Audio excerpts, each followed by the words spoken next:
Hi, my name is Sylvia. I'm passionate about languages, English in particular. Welcome to my world of English.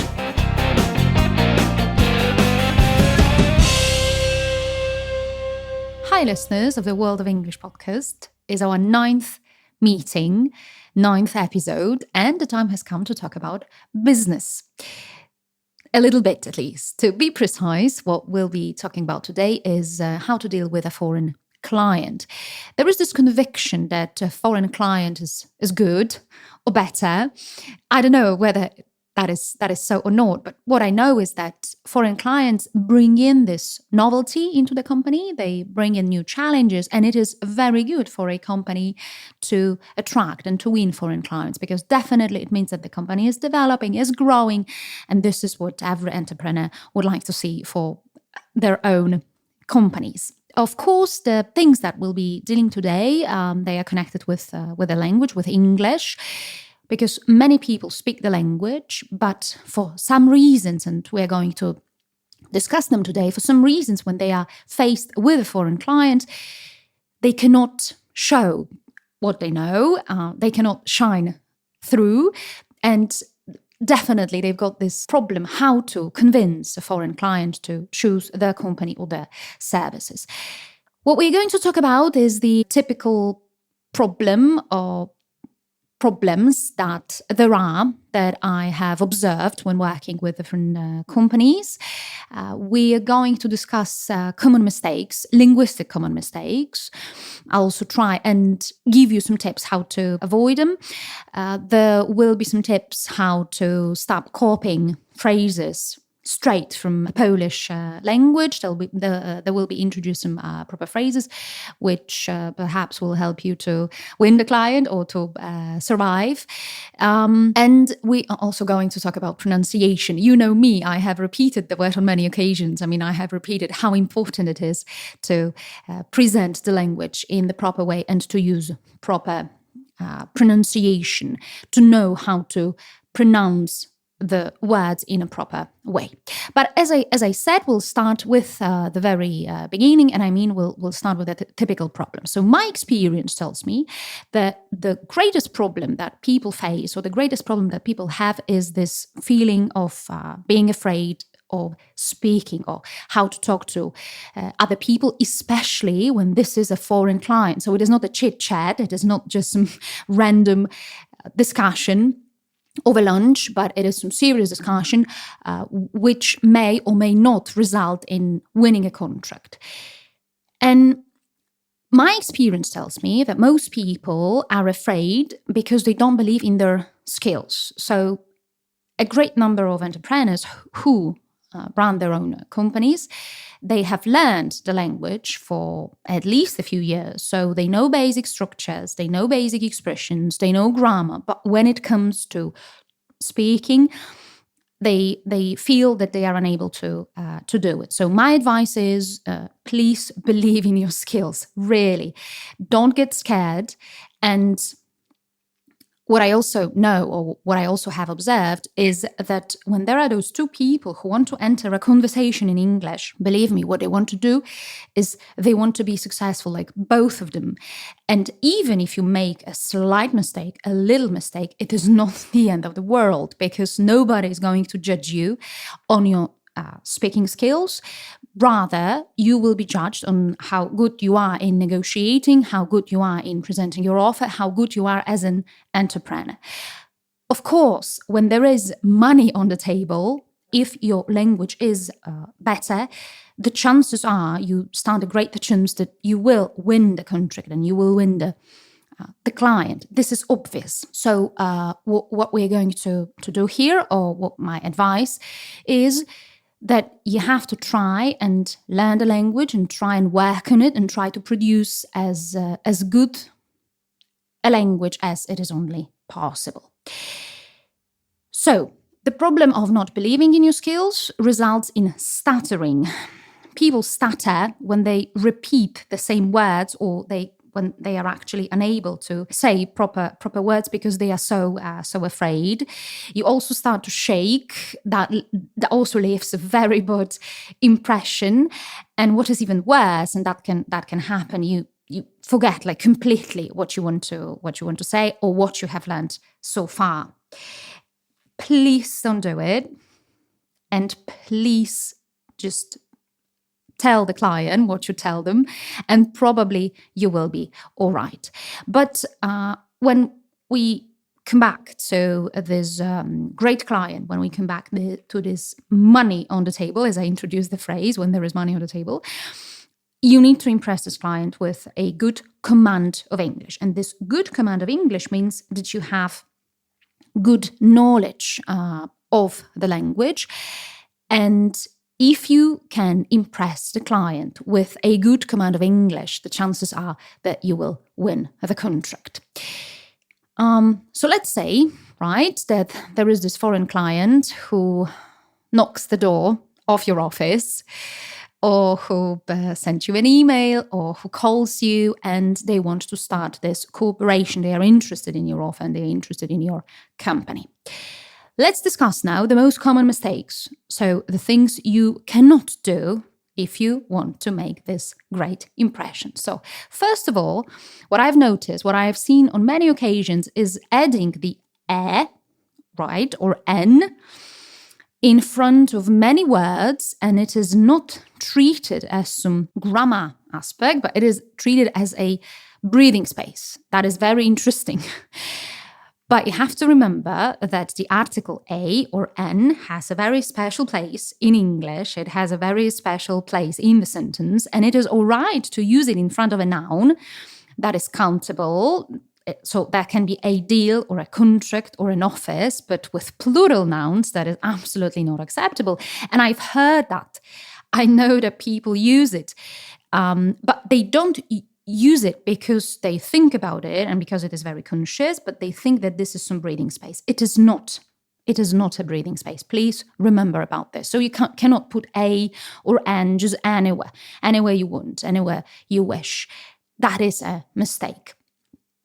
The easiest way to remember what a means is that a means one. And for this reason, we can say, right, a company car, which means one company car, a mobile phone, which means one mobile phone. We can say a contract, which means one contract. But if there are more items than just one, you can't use a, because that would mean that you say one and then you add a plural noun. That is not correct. Another problem, a huge problem in my opinion, is the tense present perfect, and this tense presents a lot of problems because we cannot somehow relate this tense to what we've got in Polish. So it is relatively easy to understand present tenses because we also use present tenses. It is relatively easy to use the past tenses because there is a past in Polish, in the Polish language. We know how to work with future tenses because we know how to talk about future in Polish. Of course, what I'm talking about here is when people learn the tenses or the language basing on Polish structures or trying to understand it through Polish structures. I'll refer to it later on. In my opinion, this is not the best solution because if you keep on basing the foreign language, and of course what I'm talking about here is English, but there are obviously other languages that people learn, and you cannot do it actually with foreign languages, because the sooner you sort of escape from your own mother tongue, the better it'll be for you. But of course, when you start, there is no other foundation you can base your language on. So, as I said, the present, the past, the future, it's easy to understand. But with present perfect, there is no immediate relation between the Polish language and the English language. So that is why many people have problems here. There are different schools. Some people say that present perfect is a past tense. Some people say that present perfect is a present tense. Well, I'm looking at the very name of it. If it says present, definitely it is connected with the present and it connects the past, that's true, but with the present. And the mistakes, of course, I'm not going to repeat them because I don't want you to remember them. But the mistakes that people make is that they use present simple instead of present perfect simple or present perfect continuous. And the proper question would be, how long have you been operating on the market? So this is the question you can hear from the client, or this is the question you can ask. How long have you been operating on the market? Or how long have you known Mr. Smith, let's say, if this is a business partner. So this is the context. This is exactly when you need to use present perfect and not present simple. And here, the advice is also very simple. There is a very simple thing you have to remember. And if you know it, you'll never make these mistakes again. Because when there is this question, when there is a word which appears in the question or in the sentence when, the chances are that what you need to produce is a sentence in the past simple tense. Because when you ask the question when, the answer that you will get is you will get some date. And when there is a date, past simple always wins. So you can say like we started operating in 2007. And when you get this very date, this very specific information, when something happened, you will need past simple. Another thing would refer to present perfect, because, well, with present perfect or with present perfect continuous, of course, there can be dates, but the dates can be only as some marking points, right? So you talk about since when you've been on the market or for how long you've been on the market. So the useful phrase here would be like, we've been on the market since 2010, or we've been on the market for the last 7 years. And this is fine. So let me repeat, and please remember, when there is a date which says when something happened, that is past simple, possibly. But when there is this date which says since when something has been going on, you need present perfect. Problem number, or let me count, but I guess that would be problem number 3, is mixing the singular and plural nouns. A very simple structure, like a structure, there is and there are. I guess that is introduced. I guess that would be like the 3rd lesson of English. And I've been working with people who are advanced when it comes to English, who know a lot of expressions, words, who have been learning their language for a long time. But when I introduce this structure like there is, there are, and when I ask them about there is, there are, most of them are rather surprised and most of them don't recognize it. So let me state it once again clearly, and I hope that the information, the tip, the advice that you'll get here will be useful for you. Please remember, when you want to introduce something like that, there is this something that exists in your company or in the world of business, because today we are referring to the world of business, and it is in the singular form. You say there is, right? So you can refer to the unemployment situation. You can say that there is unemployment in Poland, and unemployment is uncountable, and there is one such thing. But when you want to introduce items which are plural, then you need to say there are, right? There are many problems that we are facing right now. There are a lot of contracts that we are delivering right now. There are a lot of great people working for our company. I know exactly where the mistake comes from, because in Polish, and again, we are basing our knowledge of English on the Polish language, which is, in my opinion, a mistake, or it is a problem. But if we want to do it when basing it on the knowledge of Polish, very often we use a singular noun like there is, and then we have these plural nouns. But this is Polish, not English. English is very simple here. English is very logical here. There is, and there you put a singular noun. There are, then you put plural nouns. In proper word order. This is something I have also noticed. And this improper word order comes again from thinking in the Polish terms. In Polish, we can put these words in different places, and the chances are that we will be understood. But that is something that does not happen in English, because in English, these words have very specific places in a sentence. So the easiest way, and if I say the easiest, please believe me, it does not mean that it is the less intelligent way or the less successful way. That is absolutely not true. But the easiest, the simplest, and the most proper way would be to put this person or this item that we're talking about. Then there is this action, and then comes something that is followed. For instance, I've been with the company for the last 5 years. So there is I, right? Then we have this action, like I've been with the company, and then you have the time frame, like for the last 5 or 7 years.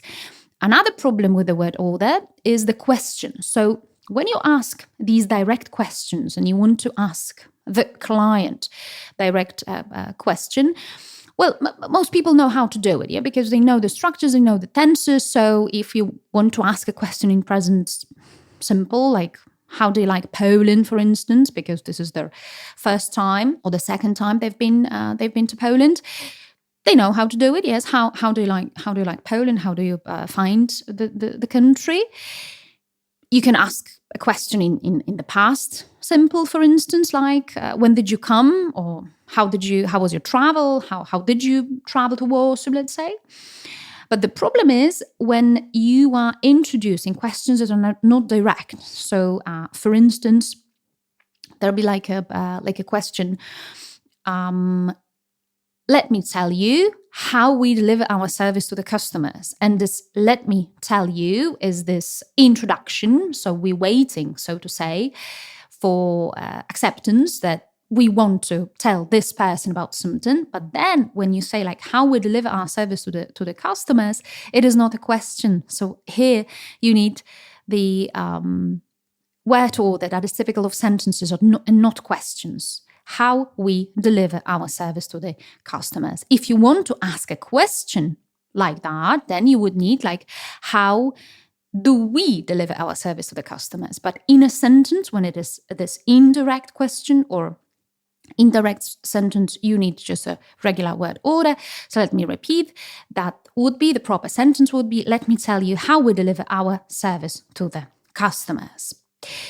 Another point for us to discuss here would be copying from Polish. I told you there are different schools, and I myself am not that sure where I belong to. I mean, obviously, as I said, the thing that is very important is to, so to say, try and escape from your mother tongues as soon as possible, because when you're learning a foreign language, when you're learning English in this respect, you're learning a different structure of the language. And the sooner you start thinking in English, the better. But then, of course, when you start, what you can do or how you understand the language, it is only based on what you know from your own native language. And of course, for the initial months of learning and for the initial time of understanding the structures, Polish is okay, but you have to be very aware and you have to be very careful, because you have to escape, so to say, from Polish thinking and Polish expressions. And the expression that is there, that is repeated very often in dealing with customers, clients, is contact somebody. Of course, when we call somebody, when we reply to different emails, we answer different letters, emails, we use this expression very often. And of course, again, I'm not going to repeat the mistake, but of course, in Polish, we use a different expression, right? Because there comes this preposition. In English, there is no preposition, yes. So it is contact somebody. So our staff will contact you as soon as possible. For instance, you can produce a sentence like that.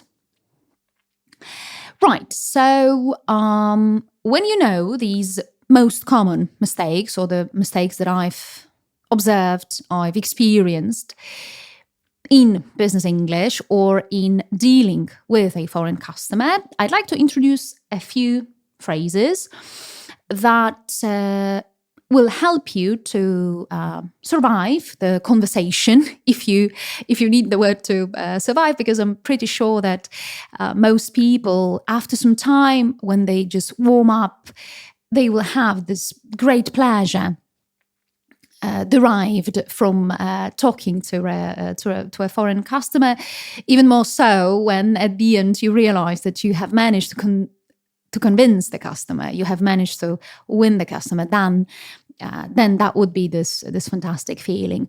But of course, when there is this customer who comes to your office, there are a couple of stages. There is this introduction and a little bit of chit-chat.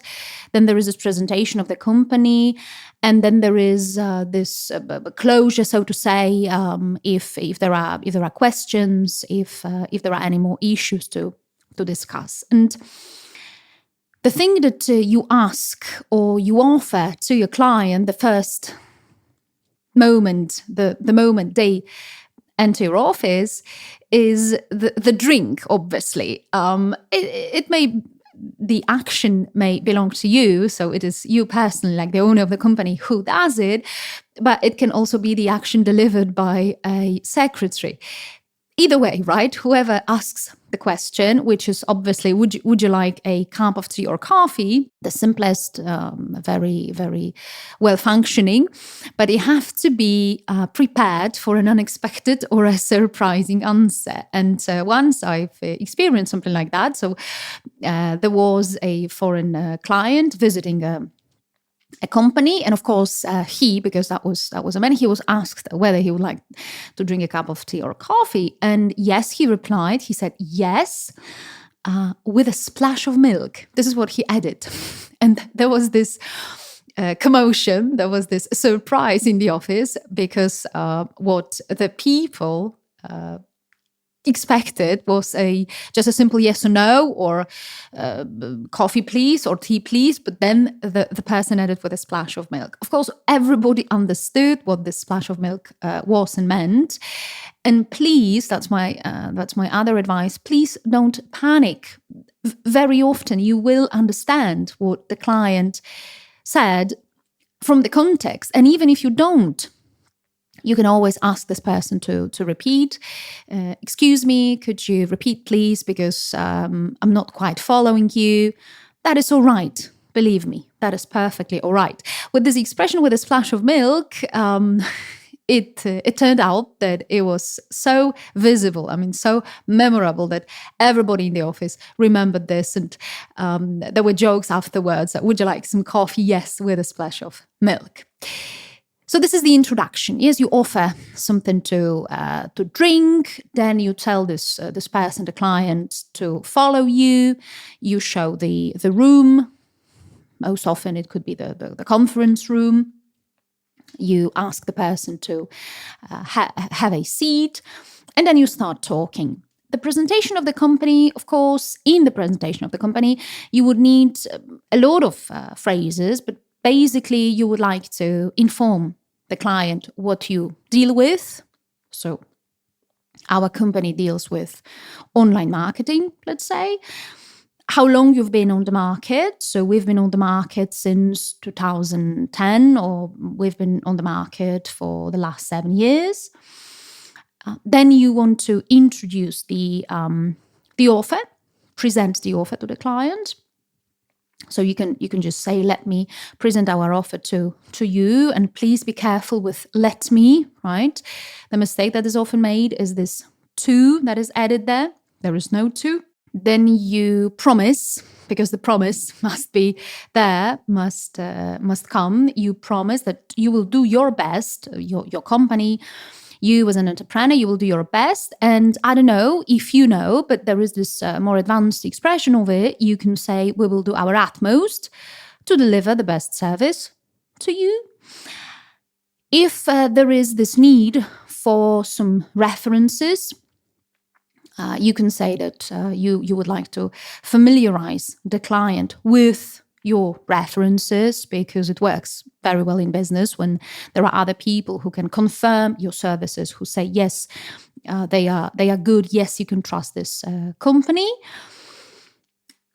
You can repeat the expression if that is needed, that you will contact the client via email or via phone, or you can send the offer via email, as I said before.